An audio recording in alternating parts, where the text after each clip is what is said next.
Hello, I'm Dmitry Sitkovetsky, and this is Sitkovetsky and Friends Virtual series presented by Greensboro Symphony and sponsored by Rice Toyota. We have a wonderful guest this afternoon, and it's Kelly Hall-Tompkins, who will be our soloist next spring in March. And just to introduce her, it will take me a little while to go through all fantastic accomplishments, but bear with me. I won't name all of them, otherwise it'll take too long. Kelly, of course, is a violin soloist, chamber musician, and entrepreneur. She's the founder of Music Kitchen, Food for Soul, which is a fantastic program. We'll talk about it later. She was named New Yorker of the Year by the New York Times. She was featured at the Smithsonian National Museum of African American History and Culture. She is a holder of Sphinx Medal of Excellence, an honorary doctorate from Manhattan School of Music, and she's newly appointed faculty member of Manhattan School of Music. This is just for starters. So wonderful to have you here. Thank you so much. It's really great to be with you. Thank you so much for having me. Oh, it's really a pleasure. And I exactly in my database of concerts when we met, and it was just a little over 6 years ago. It was in the beautiful Napa Valley. It was a Tuscan Sun Festival, and you were leading a wonderful program of the Sphinx Virtuosi, which actually had two soloists, one of whom, Xavier Foley, came as a soloist to us just last season. It was a wonderful success, very special, as you know. And he played, of course, Bottizzini as he did in that concert. And then also Julia Bullock sang beautiful song. So that's when I met you first. And of course, you made a big impression on me. And then we met, I think, in New York after that. And I'm sorry it's taken me 6 years, but finally you are coming to us. It's been a long time desire of mine to do, and finally now, it's all happening. So tell me what you've been doing since then. Oh my goodness. Since 2014. Yeah. Wow. Well, it's been a really fertile and, productive and creative time. It's just the most, each year gets more amazing. And even this one, which is so unprecedented, and the dissolution and the decimation of our field, and in many ways, paradoxically, it is one of my most creative and prolific periods ever.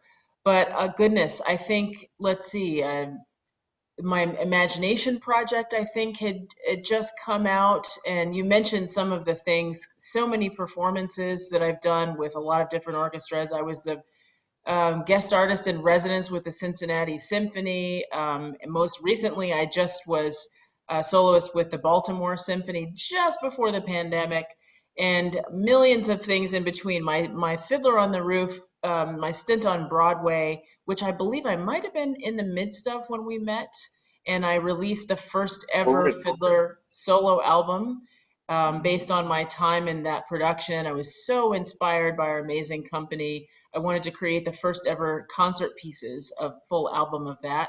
So I've done that, and I've been touring that program in addition to everything else. And I love that I'm, the diversity of my programming is such that I have been engaged to play, say, the Beethoven Violin Concerto first, followed by the Fiddler Rhapsody. And similarly, we're going to do something like that with Greensboro, two pieces that have really nothing to do with each other, the common link being me and my musical sensibilities, and really looking forward to that. Tell me a little bit, not only to me, because I already know the piece and I'm going to study it very carefully before our first rehearsal, before our first meeting, and I will show a little bit of the piece of when you played it for the first time, I think. But tell me about this concerto and about the composer, Florence Price, Concerto number 2. Yes, Florence Price, born in 1887, and she lived in 1953. This violin concerto that we will play together with Greensboro is her second piece, and it's one of the last pieces that she wrote in her life. She wrote it, I think, in 1952, just in the year before she died. She was the first woman to have her work played by a major orchestra. I think that was the Chicago Symphony, first African American woman, that is. And if the world had been correct in its and fair, and she would have been so much more celebrated in her time. But I'm really glad that finally, even if it's posthumously, there is a renaissance and resurgence and discovery, really, of Florence Price's music. And as I understand it, this was one of two violin concertos that were discovered in a most unusual way. I love how pieces come into existence. I used to say, how do they find a new Bach aria? There are so many interesting reasons for why that happens, and this was one of them. So apparently, some new homeowners had just bought a home on the lake outside of Chicago, and it turns out it was Florence Price's home. It hadn't been lived in for quite some time. It was dilapidated, so they were in the process of renovating it, and they found these loose leaf manuscript pages of music. And fortunately, the pieces were intact and in their entirety, and I believe they sent them along to the University of Arkansas, with which she was affiliated. So that's how we come to have these pieces, and perhaps there were some other pieces in that tranche of discovery there. But this is a single movement work. There are many, many moods implied. There are not really a slow movement, but a slow theme, a second theme that she gives us that's so expansive and so beautiful. There really is no voice that I've seen in the repertoire like Florence Price. It is so unique. She loves the use of these whole tone scales. There's kind of this very American and also very American classical composer, but at the same time, it has this kind of lush 1940s film sensibility about it. I think it's just, and it's also, very virtuosic work. She clearly had an affinity for the violin. I think the first piece of hers that I played was her Symphony No. 1. And I remember saying, and I was leading the Gateways Music Festival, and I remember saying, this is a heck of a violin part. I wonder if she has a concerto. And I think that was before this discovery. I think it was maybe in 2015. And so maybe at the time those pieces were not yet known. I'm not totally sure about the timeline of that.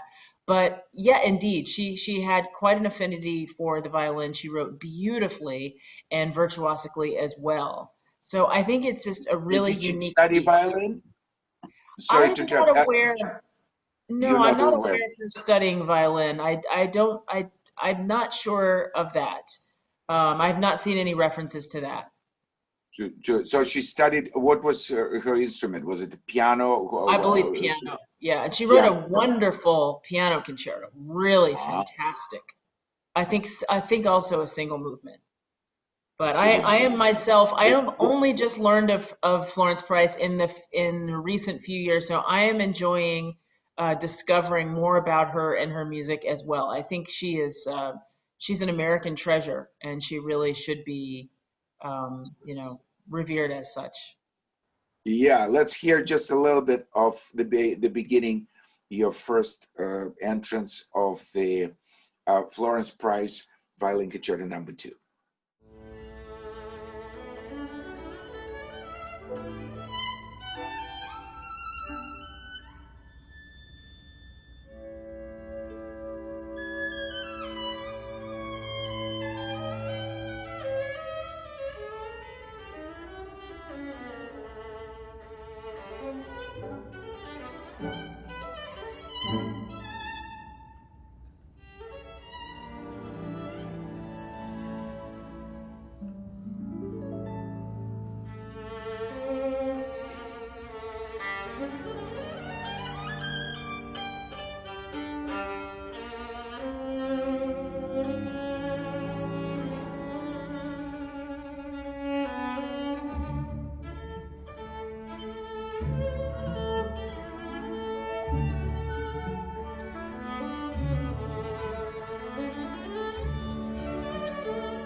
after that, you will do something that everybody will recognize that tune. That will be, of course, Fiddler on the Roof. Tell me, how did you get into it? How did you get involved?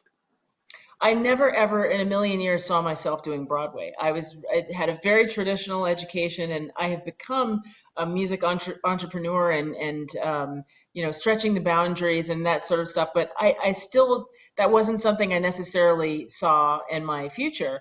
But I was in my concert life, I was seen by a music coordinator playing in a concert in Carnegie Hall, leading an orchestra there. And then he later looked up my solo playing and saw some of my solo videos online and really liked them a lot. So he invited me. It just so happens this is a person who lives in both worlds in a uniquely positioned as Itzhak Perlman and Joshua Bell's manager and also a Broadway coordinator. So he knows very well the world of both the classical and musical theater.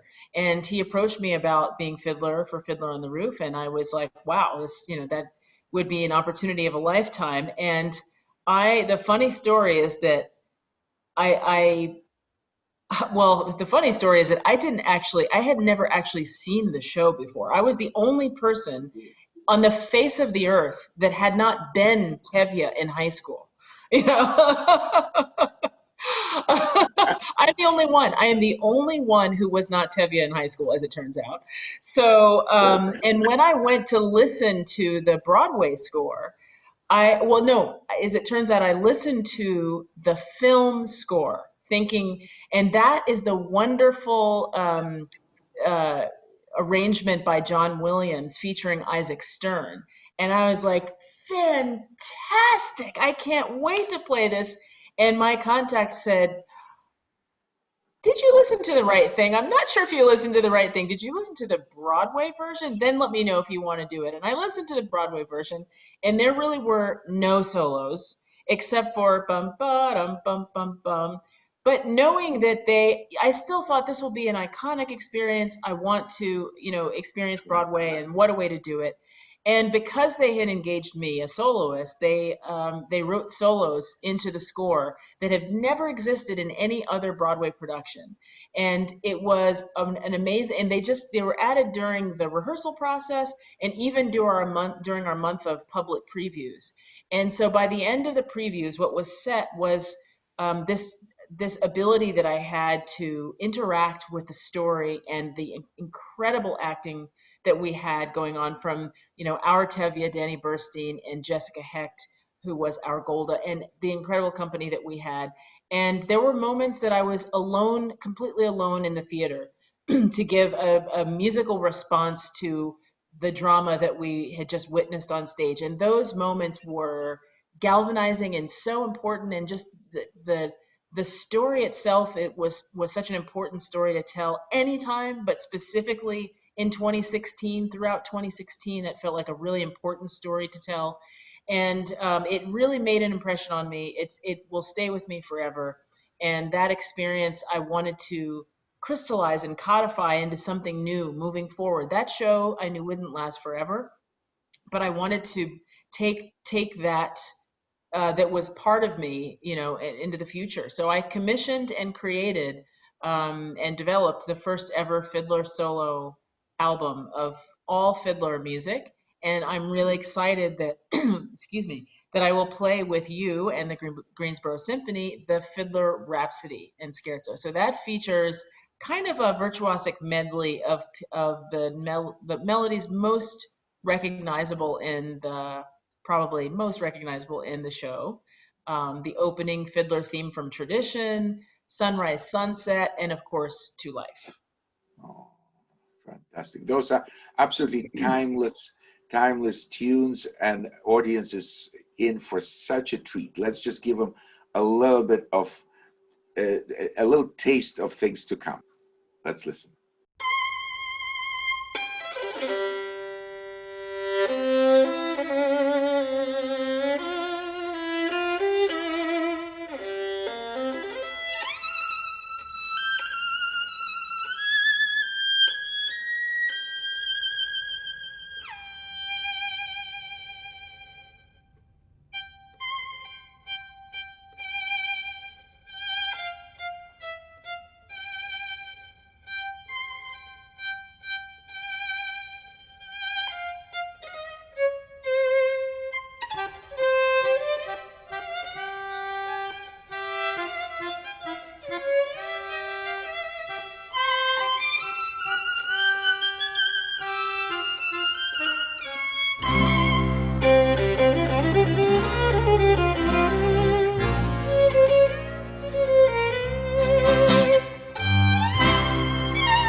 just going back, so the North Carolina residents would feel even closer to you. You were born in South Carolina and grew up. So tell me about the beginnings a little bit. Well, I was born actually in Tennessee, but I grew up 100% in Greenville, South Carolina. Yes. And that is the formation of my entire musical roots. And that's where I started playing the violin, where I took lessons, where I first fell in love with classical music, both in through the Lutheran Church and the Baroque music, and also, I guess, not necessarily in Greenville, but the national Warner Brothers cartoons and the incredible scores that were part of that. And then also going to see the Greenville Symphony as a student. So, and then I had the great privilege, I still love so very much, that I got to be a student at the Greenville County Fine Arts Center, which was at that time a magnet school. It's still part of the public school system, but a magnet school. I guess it still is considered to be a magnet school. It's just rebuilt nearby to the campus, or sharing a part of the campus of the other high school that I attended simultaneously. So it's now situated in a different place. But it just was the Fine Arts Center is a wonderful institution. I think it was so instrumental, so key and pivotal in preparing me for a professional career, preparing me to go off to Eastman and Manhattan School of Music. It was just a wonderful, magical place. I loved it.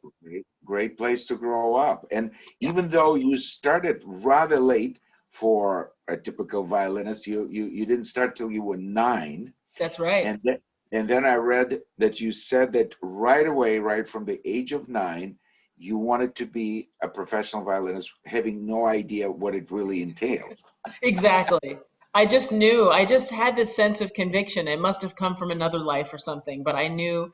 I feel really proud of the fact that I used to worry about the fact that I started late, but I feel like there's something very powerful in choosing it for yourself. There's something. I mean, I think there's a whole education system based on that. Isn't the Montessori model based on, when you're ready to ask for something, then there's a greater power in learning it. I think that definitely was true for me, although it took me many years to really appreciate that fact about it. But then I knew on the spot. I was like, that's what I want to do. I want to be a violinist. I thought ever so briefly. My mom, before she retired, had 2 careers as a psychologist and then as a computer engineer. So I was exposed to a lot of things. I have a lot of interest. I speak multiple languages. I love science, but I was never confused about what I wanted to do with my career and my life. I knew right away. And clearly you had an incredible role model in your mother, not being a musician, but having a fantastic work ethic. And Absolutely. she never had to teach you that, I'm sure, because she was a living example of what it takes to accomplish something. And I'm sure I don't need to ask you whether you were a good student. I'm sure you were a straight A student. I did well in school. I worked very hard and I did well in school, but my mom would have not had it any other way. But No, she is the epitome of excellence and hard work and just brilliance. So I had my role model living with me at home. And that is fortunately, fantastic. now my biggest fan now in all my concerts, and That's continues to be my role model. what made you go to Eastman after Greenville? Very good question. I knew that I wanted to be a violinist, and I wasn't sure exactly what a music education um, was going to look like relative to other types of college experiences. And I wanted to give myself every possible choice. So I auditioned for 9 schools, and my mom took me another thing. She took me to nearly every one of them so that I could get a sense of the places. And I really got the sense that I wanted a conservatory, but I wanted a serious education. And it was my impression that Eastman was that place, that I could have a conservatory, a serious musical, focus, but also a serious education that was not just a cursory nod to like, yeah, we got to do these things and check these boxes, but really you're just gonna, you're gonna play the violin all day or whatever. So I'm really proud of my Eastman experience. Like I think it was the perfect continuation of what I had started at the Fine Arts Center actually, which I was exposed in high school to the AP level courses for music theory and music history. I got the top score on both of those. And in some colleges, that was designed to, allow you to test out of whatever the entry level freshman theory and history. Not at Eastman. They said that's cute, but you'll still take our program. And I'm really glad, obviously, that I did because I think it's a wonderful program. And I also got a minor in French, but I went there with two teachers in mind. I started out starting with one, and then I realized very quickly that I wanted to study with Charlie Castleman. And I could not be more thrilled. Charlie is a mentor and a friend, and that started when I was a freshman at Eastman and continues to this day. And I'm thrilled that I was able to study with him while he was there. He was there for 40 years, but he's now gone to Miami. But yeah. So Eastman was a place. It's kind of funny. It's very snowy, and it's not like South Carolina at all. And in fact, I think the spring before I was to matriculate in the fall, I think it snowed. But we were of course following the weather by then.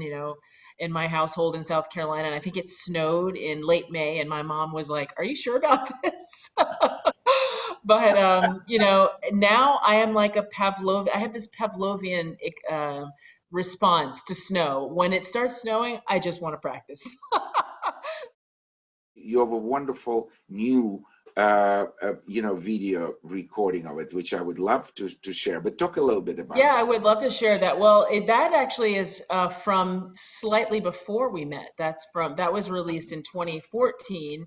But Uh-huh. I was very proud to work on Izai with Charlie Castleman. I think at that time I did other sonatas. So in my adult post-school life, I had never, we think of the Sixth Sonata as this, talk about King David, like as the crowning jewel of these incredible pieces of music that apparently Izai just sort of dashed off in a couple of days with a stroke of a few pens.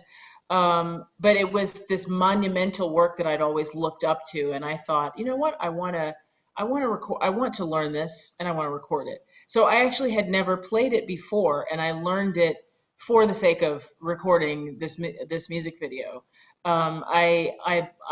Charlie Castleman is of course known for having recorded all six Izai sonatas, and it was a celebrated recording that I have both on LP and and on CD.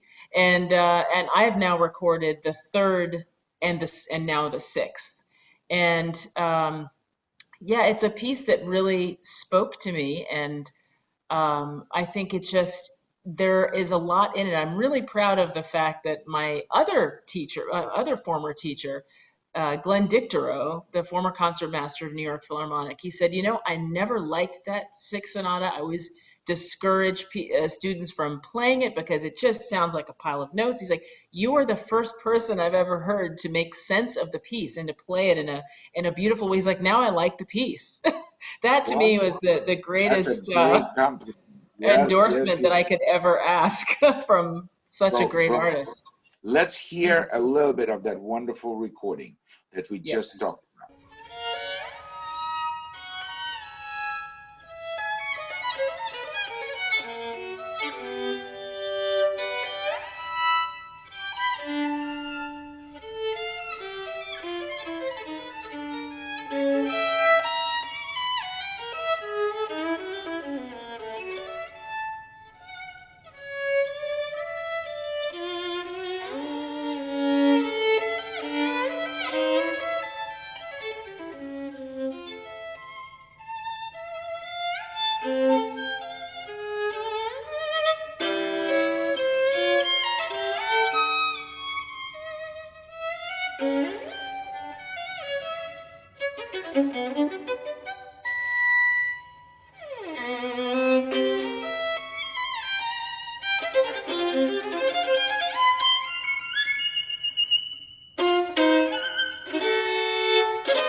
you were asking about my connection to Isai. I think of in a way like we all have our human DNA and our family genealogy, but I think of the violin world as a kind of genealogy, and I feel like I descend from Isai through Charlie Castleman and his teacher Andrachek, who studied with Sevcik and Oh, Isai. there's Richard. Yes, yes, absolutely. Yes. Czech So Republic. yeah, there's a just like you say, the Montagues and Capulets, there's a kind of the Franco-Belgian, Russian, and the Russian Yeah, the Bohemian, Russian, like these sort yes, of yes. differences of stylistic thought and whatnot. So I I've always felt ownership of classical music. I have no question about that. But through these wonderful teachers, I also feel like I have a special sense of violin genealogy. Let's move on now to New York, which of course you made a home for many, many years. And somehow I read somewhere that you always felt that it was your city. I was born in the South, but I was born a New Yorker. Just in my bones, I'm a New Yorker and also a Parisian somehow. And yeah, there's something about the city, and I hope we get that back. This the vibrancy and the. I mean, this is an unprecedented time, as we all know, in so many different ways. But I love New York, and yes, it is definitely the place that I feel most at home. Absolutely. And it's the place where you explored also so many different things. That's besides the Broadway. You've started an extraordinary program that I'd like you to talk a little bit. Music Kitchen. That just, I think it's a phenomenal thing that you've done. Oh, So thank you. talk about the beginning, how it all started. And in general, I know that you're having a 15th anniversary of it. Yeah. But how it all started? It all started in New York, yeah? In Yes. Well, I created Music Kitchen Food for the Soul to bring top artists, top classical music artists mostly, into homeless shelters and soup kitchens and drop-in centers. And yeah, this is our 15th anniversary this year, 2020. We've presented over 100 concerts, over 200 top artists, including Emmanuel Axe and Glenn Dictorow, and many wonderful emerging artists like Terrence Wilson and Claire Chase, and some really, really fine players, Alexis Gerlach. And we've reached an estimated 30,000 shelter clients. And so, how did this start? I never in my career, again, another thing, I never really intended to be a presenter, certainly not full time. I never even imagined being an artist presenter. But there's such joy in bringing this music to people, creating the vehicle for it to exist, and then bringing it to people, and then playing the concerts as well. So it started. I was a volunteer cook in my church shelter, and at the same time I was experiencing a tragic death of a friend who happened to be the pastor of that church, and I was also preparing to go away and play a concerto. And I needed a place to. I usually just run through my concertos before, particularly new pieces for me.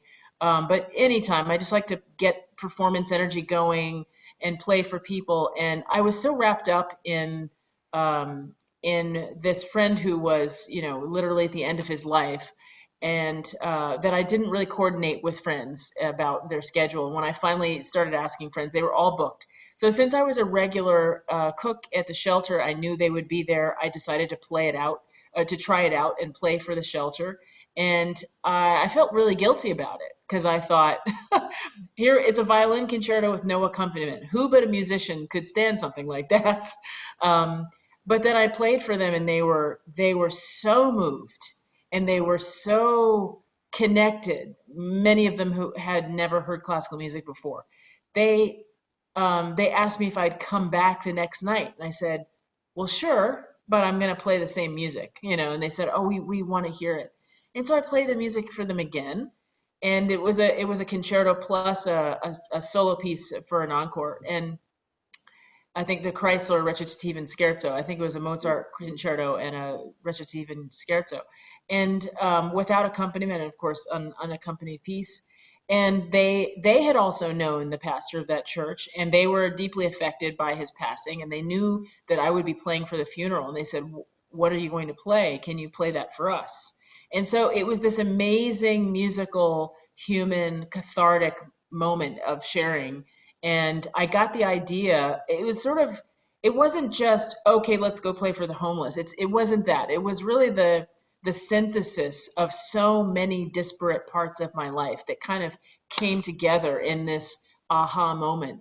I can definitively say to all of those industry conversations where they try to talk about the death of classical music, or that somehow the audiences are shrinking. I mean, I never believed that anyway, but my experience through Music Kitchen, and as I always say dutifully, Music Kitchen does not have the burden of ticket sales. That is a very tall burden, and I understand the financial pressure of that. But we have an equally tall burden, and that is, does it work? Do people want to hear it? Do they want to come back? Do they find resonance with this music from hundreds of years ago?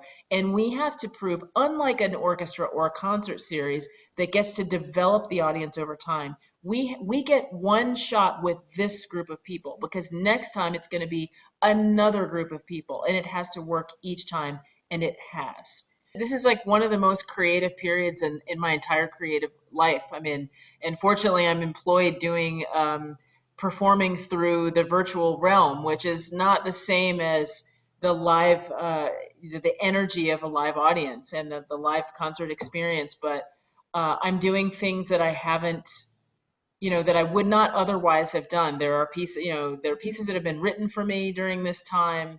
There's a piece that I just wrote actually, which premieres next week, Wonderful. to collaborate with a newly Tony nominated actor.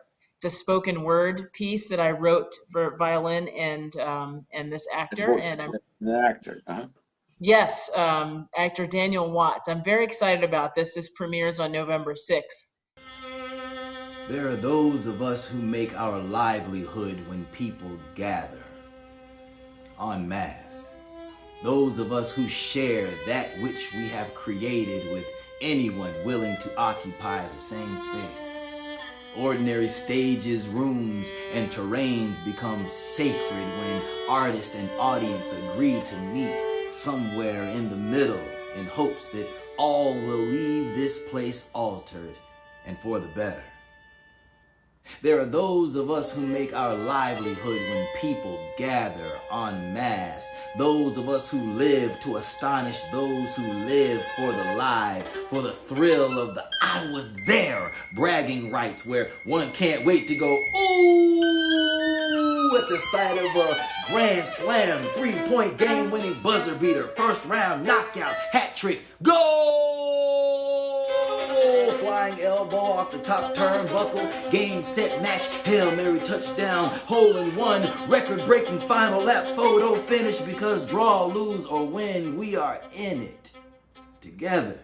I wanted to do something different than just a CD for my, third recording. And I wanted to do this imagination project. I dreamed up basically two music videos, a very virtuoso classical piece. I did the Isaiah Sixth Sonata, which we've already heard or discussed. And also, I wanted to do something completely different to show that violinists are not all just serious and no fun. So I've always loved the movie Willy Wonka and the Chocolate Factory, and I love the original, as it were, the original. And Gene Wilder was such a wonderful Willy Wonka, and I always loved that song, Pure Imagination. And at the time, 6 years ago, when I looked around, there's like no arrangements of that song. I was like, how can this be? Is there some law against it? Why are there no arrangements? And I had always wanted to do something. And so I guess I've had this bass and guitar combination in my consciousness for a while, because that arrangement came out of me in that form, violin with bass and guitar. And I wanted a whimsical video to pair with this very serious classical virtuoso piece. I wanted something fun and silly, and I wanted to use that project together to reach a broader audience, people that didn't think they liked classical music or the violin or whatever. And I'm really excited that we did that. I reached over, I think, over 1 million views to date on these two videos of the Imagination Project. I think it's getting closer to 1.5 million. Wow.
always loved North Carolina, and it'll be such a pleasure to be back. And thank you so much for having me, Dima. This has been wonderful. I look forward to being part of the Greensboro community.